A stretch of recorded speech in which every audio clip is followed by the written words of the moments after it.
the wife of Bath Prologue, even though I somehow spelled Prologue wrong despite being in AP English for the majority of my life.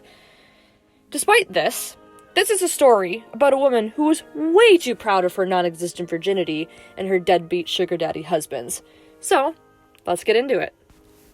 Emmeline, I'm so sorry I spelled your name wrong. Once upon a time, not a long ago, there was a hoe. She had curves and attitude, and not to mention the best chest and in the land, at least according to her. She had a gap in her teeth, which according to her times, made her especially inclined to sexual love. Throughout her life, she accumulated 5 husbands because of her charm and openness, one being married to her when she was only 12 years of age.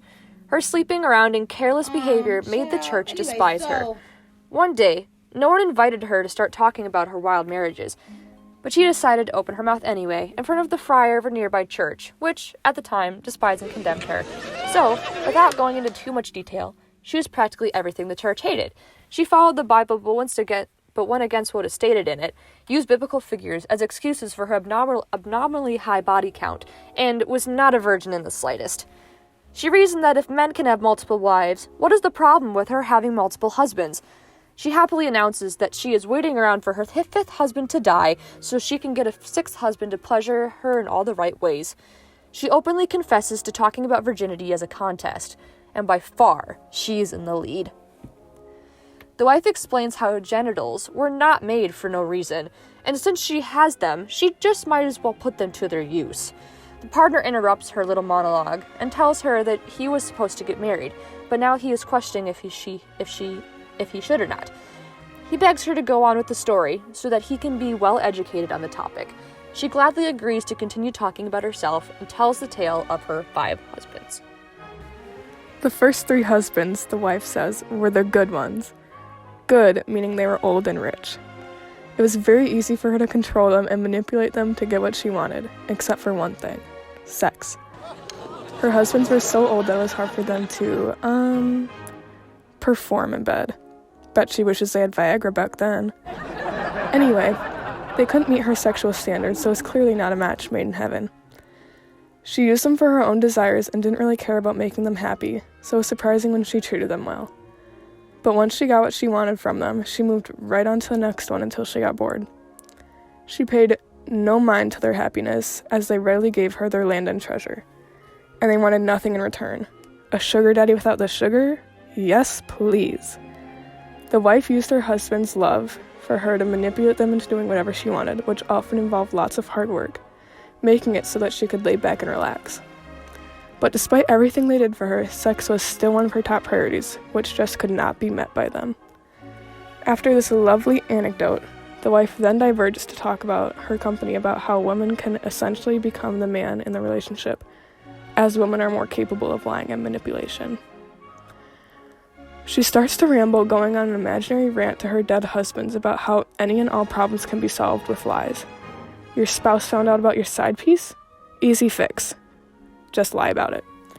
With this method, faithfulness is never a question, at least according to her.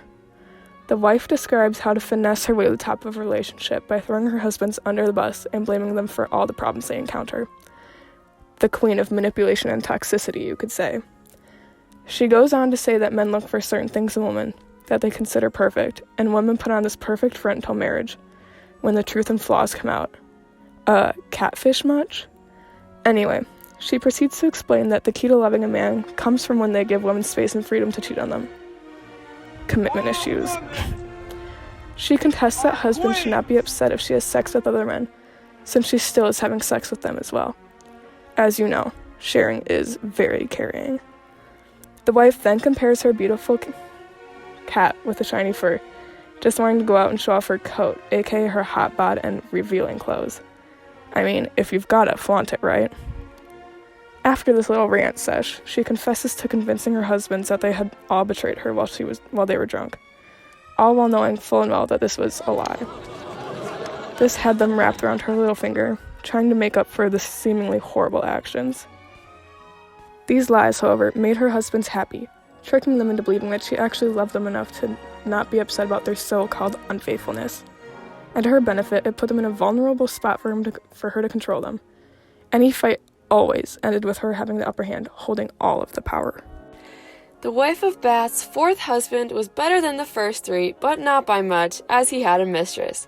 Sure, they partied and pleasured together, as sex and alcohol usually go hand in hand.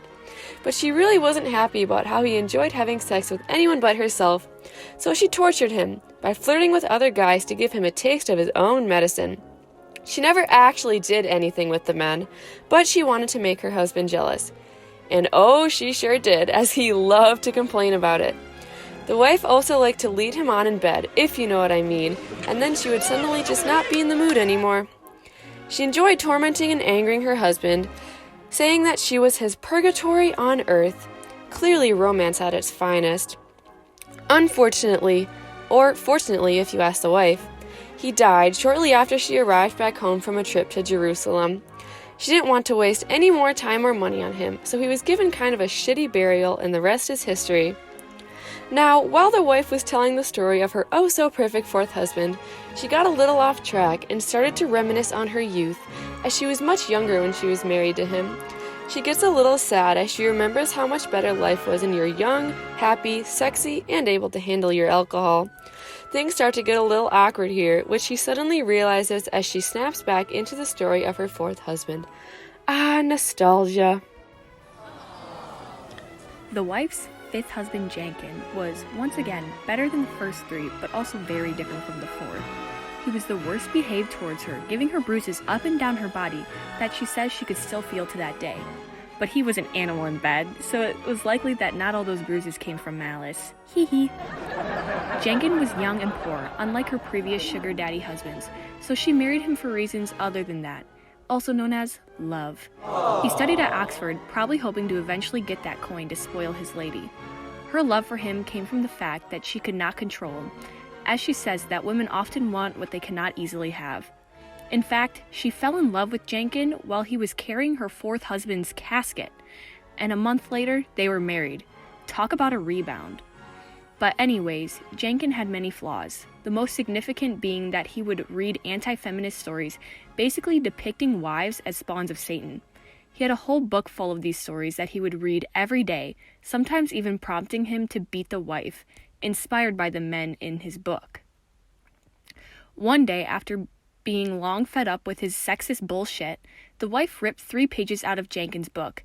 He punched her in the head, causing her to go deaf in one ear. He thought he had killed her, so she fell to the ground unconscious. So he rushed to her side to apologize. Oh, shit, I'm sorry. She woke up, punched him in the face, cussed him out, then kissed him. Like, okay. Anyways, after the incident, they eventually made up, and the wife was able to get better control of Jankin. All things considered, he was the husband she loved the most. But as she revealed earlier in the story, Jankin has passed away, and she welcomes a 6th husband whenever he comes along. The friar laughs at the wife, making fun of her lengthy introduction to the actual tale. The summoner scolds him, saying he is annoying and no one cares what he thinks. The friar and the summoner exchange some choice words, resulting in the host telling them to shut up and allow the wife to continue. With this, the wife begins to tell her actual tale.